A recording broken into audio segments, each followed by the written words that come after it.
Last week, Corbs, you asked for a reaction after last week's pen and bond result. Goodness me, you got that tonight. You must be delighted. Yeah, absolutely. We did ask for a reaction, and we certainly did get it tonight. We looked at ourselves as management as well. We can't just blame the players, obviously, for the performance. In terms of shape, the way we set up, in terms of getting them prepared for the game. Maybe that might not have been right. So we've changed a lot this week. We've changed the shape. We've had a Zoom call this week as well yesterday, just to go through in terms of tactics of what we're going to do, and they've produced it really well.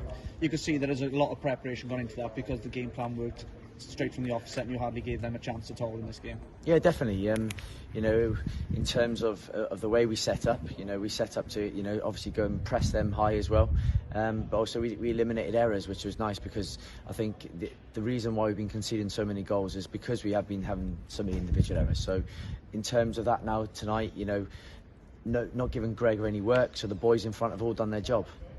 So we're looking ahead now, Tuesday night, massive game here against Haverfordwest, and the 1000th game for Aberystwyth Town in the Welsh Premier League. You must be excited ahead going into that game. Yeah, absolutely. It's a huge achievement for the club, and I'm hoping that the boys are going to be, taking all this confidence in from today into that game. That would be a test for us. To be fair, he seems to have turned it around. The new gaffer there. Picked up a couple of good results.